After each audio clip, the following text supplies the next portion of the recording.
This group of wealthy individuals was on their way to a party, feeling quite cheerful, when suddenly they found themselves locked inside a metal van. At the same time, their children were trapped in the screening room. It was the day Locke had invited them to his party. Everyone arrived dressed to the nines, picked up by Locke's secretary. Little did they know that after sipping fine wine, a wave of intense dizziness swept over them, knocking everyone unconscious. When they awoke, they found themselves trapped inside the metal-clad car. Suddenly, the suspended vehicle plummeted downward. The blinding flash of fire sent the tycoons screaming in terror. Then, someone pressed a switch, releasing an unknown liquid. The tycoons sniffed it and realized it was gasoline, sending their already frayed nerves into overdrive. As they turned to flee, a timed bomb suddenly appeared before them, plunging everyone into utter despair. Zhu Dantai tried to call the police, but his phone had no signal. Now, the metal car was engulfed in flames. The slightest misstep would mean they'd all burn to death. Ruizhan spotted a masked figure standing directly in front of the vehicle. They pleaded for help, but the masked man remained utterly indifferent. Their children witnessed the scene through the screens. Seeing their parents in mortal danger, the spoiled brats finally shed tears. At that moment, Teacher Zhu declared from the monitoring room, "Because of what you did before,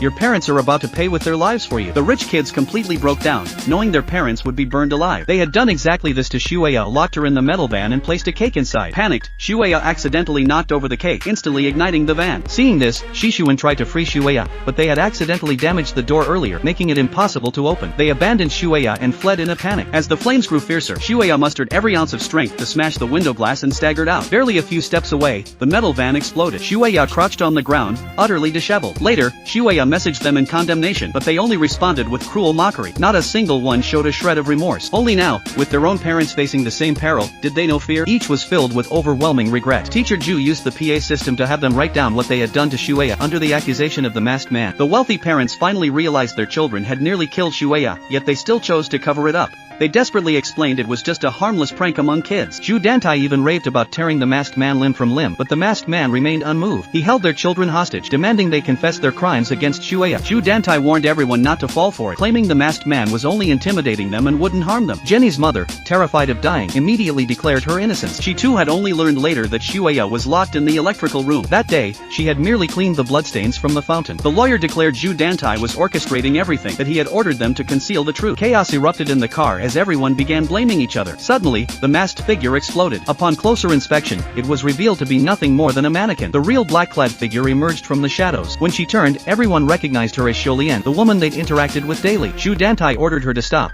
but Xiulian showed no intention of letting them off. She raised the gun and shouted, "Shueya is my daughter." The revelation stunned everyone. Xiulian wept as she revealed that Shueya was the daughter Zhu Dantai had secretly swapped years ago. Only then did they realize Xiulian was serious. They scrambled to apologize, begging for her forgiveness. But after plotting for so long, how could Xiulian simply let it go? She fired a shot into the sky and vanished in an instant, leaving only the ticking countdown of the bomb. Seeing escape was hopeless, they resigned themselves to death. Yet the bomb merely sparked.